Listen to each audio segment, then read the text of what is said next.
Good morning बच्चों। आज हम पढ़ने चल रहे हैं क्लास 8 की हिंदी व्याकरण। देखिए हमारे चैप्टर का नाम है संधि और 6 चैप्टर की रीडिंग करने चल रहे हैं हम लोग। संधि संस्कृत शब्द का शब्द है। संधि संस्कृत का शब्द है जिसका अर्थ होता है मेल। संधि शब्द निर्माण का एक साधन है। यहाँ पे देखिए बच्चों, चित्र में दिखाया गया है प्राण प्लस आयाम से नया शब्द बना प्राणायाम। फिर देखिए अगला वृक्ष जमा छाया, इन दोनों से बना वृक्षाया। अगला है नमः प्लस ते, तो नया शब्द बना नमस्ते। आपने देखा कि जब दो शब्द एक दूसरे के पास आए तो प्रथम शब्द की अंतिम ध्वनि और दूसरे शब्द की प्रथम ध्वनि मिलकर एक अन्य ध्वनि का रूप ले लिया। ध्वनि के इसी मेल या परिवर्तन को संधि कहते हैं। इस प्रकार हम कह सकते हैं, यहाँ पे देखिए, दो वर्णों के मेल से उत्पन्न विकार या परिवर्तन को संधि कहते हैं। यहाँ पे देखिए बच्चों प्राण, यहाँ पे देखिए आड़ा है, आड़ा में आ जो है मिला रहता है। हमने बताया है कि प्राण ये आड़ा जो है व्यंजन है और हर व्यंजन में, हर व्यंजन वर्ण में स्वर मिला रहता है। तो यहाँ पे देखिए आड़ा में आ है और यहाँ पे देखिए बड़ा आ है तो दीर्घा हुआ, तो यहाँ पे प्राणायाम। यहाँ पे देखिए वृक्ष में आ है, यहाँ पे देखिए बड़ा छा है तो यहाँ पे क्या बना वृक्षाया। यहाँ पे देखिए नमः प्लस ते, तो यहाँ पे देखिए ये विसर्ग संधि है तो नमस्ते। आगे हम चलेंगे बच्चों, इसका और आसान शब्दों में जान लेते हैं संधि किसे कहते हैं। संधि का साधारण अर्थ है मेल। संधि का साधारण अर्थ है मेल। दो वर्णों के निकट आने से उनमें जो विकार होता है उसे संधि कहते हैं। दो वर्णों के पास पास आने से, और आसान शब्दों में समझ लो बच्चों, दो वर्णों के पास पास आने से उनमें जो विकार या परिवर्तन होता है उसे संधि कहते हैं। यहाँ पे देखिए बच्चों संधि विच्छेद। संधि विच्छेद का अर्थ होता है तोड़ना या अलग करना। तो यहाँ पे देखिए संधि विच्छेद के बारे में आगे हम पढ़ेंगे। विच्छेद का अर्थ होता है तोड़ना या अलग करना। संधि के अनुसार आपस में मिले हुए वर्णों को अलग अलग करके संधि से पूर्व की स्थिति में लाया जाए तो उसे संधि विच्छेद कहते हैं। यहाँ पे देखिए शब्द हमारा है रवीश। अब इसको जब हम अलग करेंगे, संधि विच्छेद करेंगे तो ये कैसे बनेगा। यहाँ पे देखिए रवि प्लस ईस। यहाँ पे देखिए शब्द है कृपालु। इसका जब कृपालु शब्द का संधि विच्छेद करेंगे तो कृपा प्लस आलू। यहाँ पे देखिए भजनानंद, यहाँ पे इसका विच्छेद होगा तो भजन प्लस आनंद। यहाँ पे देखिए वीरेंद्र, वीरेंद्र का जब विच्छेद होगा तो वीर प्लस इंद्र। आगे देखेंगे बच्चों संधि के भेद। संधि के 3 भेद होते हैं। कौन कौन से होते हैं? स्वर संधि, व्यंजन संधि, विसर्ग संधि। यहाँ पे देखिए चित्र में दिया गया है।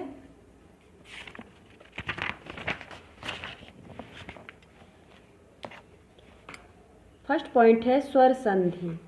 अब हम स्वर संधि के बारे में पढ़ेंगे।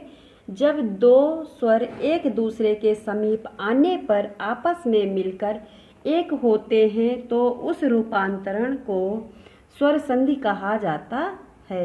ध्यान दीजिए, जब दो स्वर एक दूसरे के समीप आने पर आपस में मिलकर एक हो जाते हैं तो उस रूपांतरण को स्वर संधि कहा जाता है। यहाँ पे देखिए एग्जाम्पल, आ प्लस आ से बना दीर्घ आ। यहाँ पे देखिए ई है, छोटी ई है प्लस बड़ी ई, दोनों को मिला के बना बड़ी ई, दीर्घ ई जिसको बोलते हैं। यहाँ पे देखिए शब्द प्लस अर्थ, तो क्या बना शब्दार्थ। फिर है अगला कपि प्लस ईस, तो क्या बना कपीस। स्वर संधि के भेद। बच्चों स्वर संधि के कितने भेद होते हैं? तो स्वर संधि के 5 भेद होते हैं। कौन कौन से? दीर्घ संधि, गुण संधि, वृद्धि संधि, यण संधि, अयादि संधि। अब हम दीर्घ संधि के बारे में पढ़ेंगे। यदि ह्रस्व या दीर्घ आ ई उ के आगे क्रमशः ह्रस्व या दीर्घ आ ई उ आ जाए तो दोनों मिलकर क्रमशः, यहाँ पे देखिए, दीर्घ आ, दीर्घ ई, दीर्घ उ बन जाते हैं। जैसे मत प्लस अनुसार, तो यहाँ पे नया क्या बना? नया शब्द मतानुसार। धर्म प्लस अंध, तो इन दोनों शब्द से नया शब्द बना धर्मांध। नेक्स्ट है जन्म प्लस अंध, तो नया शब्द बना जन्मांध। भाव प्लस अर्थ, भावार्थ। आगे कुछ उदाहरण दिया गया है बच्चों, इसको अपने से पढ़ना है और समझना है। यहाँ पे देखिए अगला है गुण संधि। यदि आ या आ के आगे, यहाँ पे देखिए ह्रस्व आ है और दीर्घ आ है, तो यदि आ या दीर्घ आ के आगे ई या दीर्घ ई आए तो दोनों के मिलने से ए बनता है। अब आपको ध्यान देना है, आ या आ, ई या ई के आने से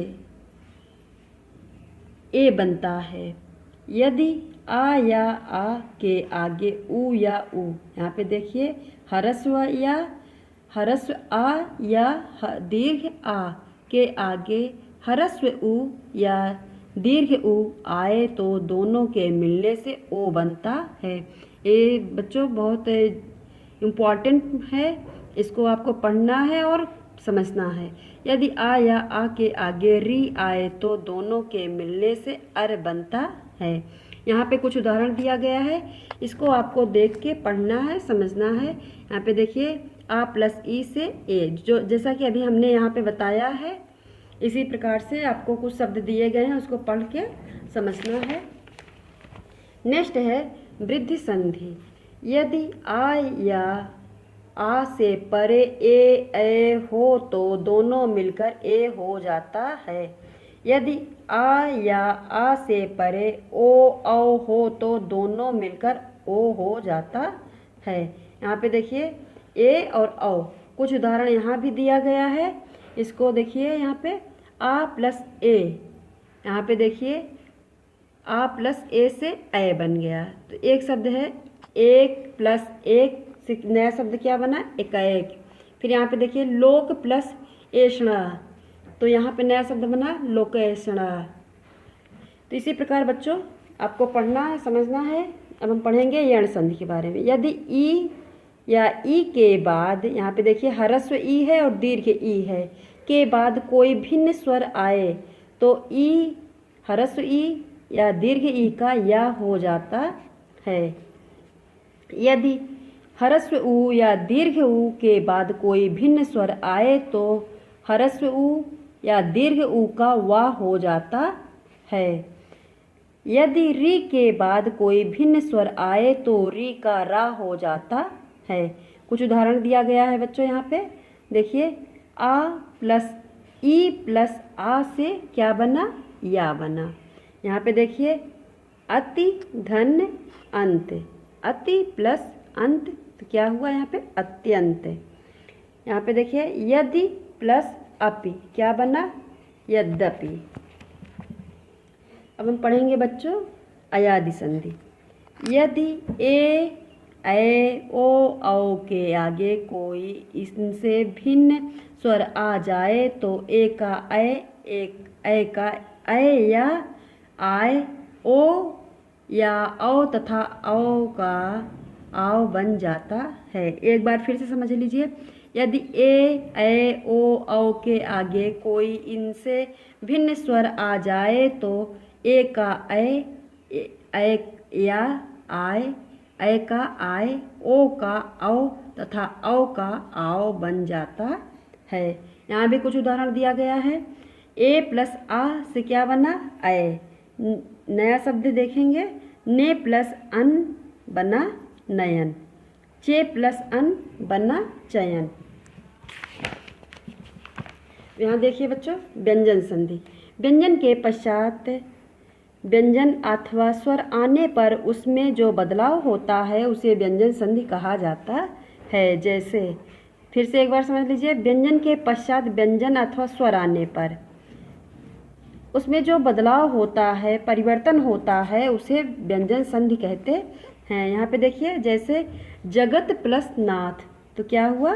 जगन्नाथ। अब देखिए यहाँ पे ता भी व्यंजन है और ना भी व्यंजन है, तो दोनों का जब मेल होगा तो क्या बनेगा? जगन्नाथ। यहाँ पे देखिए दिग प्लस अंबर, तो नया शब्द बना दिगांबर।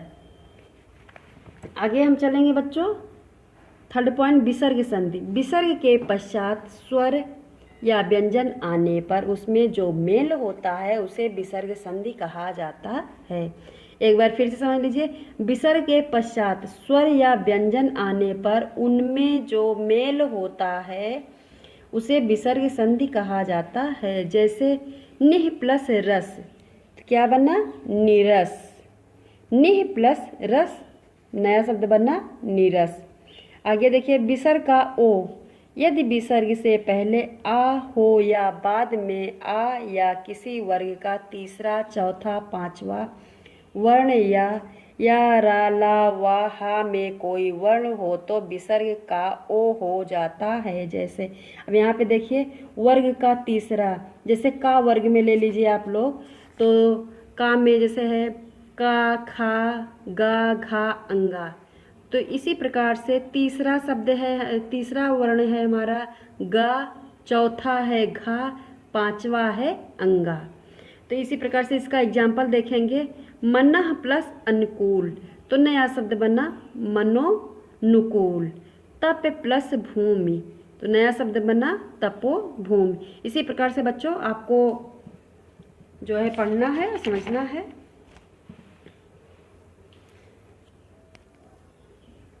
तो बच्चों आज का होमवर्क है, लेसन 6 संधि की रीडिंग करनी है और अच्छे से समझना है। नेक्स्ट वीडियो में हम क्वेश्चन आंसर और बुक फिल करवाएंगे।